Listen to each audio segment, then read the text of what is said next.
नमस्कार मित्रों, आप सभी का हमारे चैनल पर हार्दिक स्वागत है। आज हम बात करने वाले हैं शक्तिला एकादशी के बारे में और विशेष रूप से यह जानेंगे कि इस दिन तिल का सेवन कैसे करना चाहिए, तिल खाने की सही विधि क्या है, कौन कौन से नियम हैं और इससे हमें कौन कौन से पुण्य फल प्राप्त होते हैं। शक्तिला एकादशी का दिन अत्यंत पुण्यदायी माना गया है। इस दिन तिल का दान, तिल का स्नान, तिल का उपटन, तिल का हवन, तिल का भोग और तिल का सेवन, ये सभी 6 प्रकार के कार्य करने से मनुष्य के पापों का नाश होता है।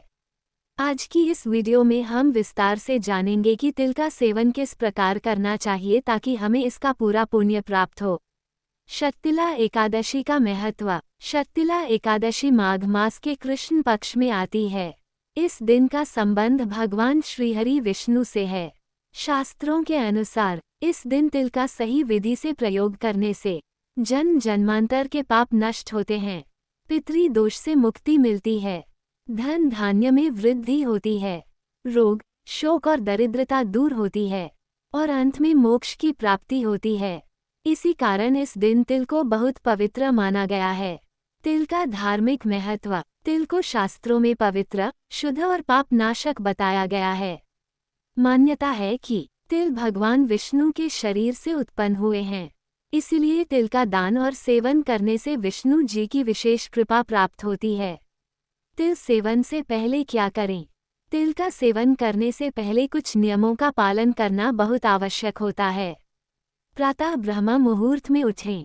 इस दिन जल्दी उठना बहुत शुभ माना जाता है। स्नान करें। नहाते समय पानी में थोड़ा सा तिल मिला सकते हैं। यदि संभव हो तो गंगा जल की कुछ बूंदें भी डालें। स्वच्छ वस्त्र पहनें। पीले या सफ़ेद वस्त्र पहनना शुभ माना जाता है।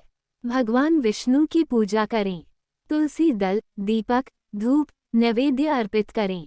तिल का सेवन कैसे करें? मुख्य भाग। अब हम बात करते हैं सबसे महत्वपूर्ण विषय की, तिल का सेवन कैसे करना चाहिए। तरीका 1, तिल और गुड़ का सेवन।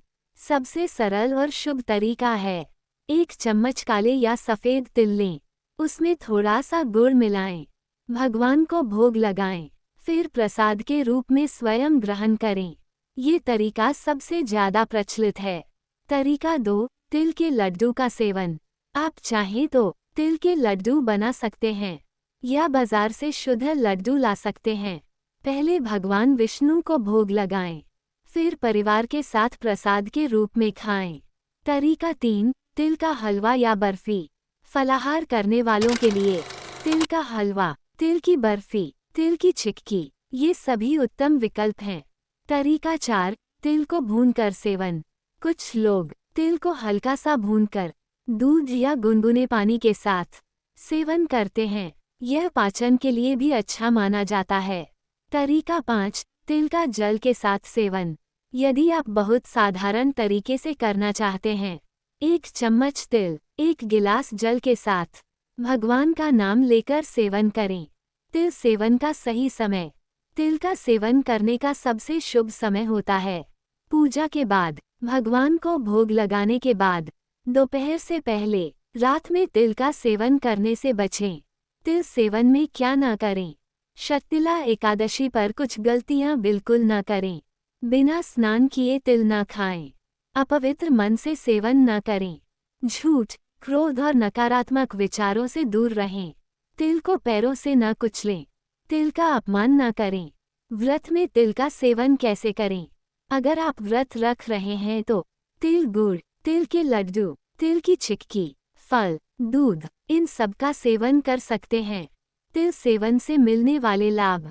जो व्यक्ति श्रद्धा से तिल का सेवन करता है, उसके पाप नष्ट होते हैं, घर में सुख शांति आती है, धन संपत्ति बढ़ती है, रोग दूर होते हैं, पितरों की आत्मा को शांति मिलती है, विष्णु जी प्रसन्न होते हैं।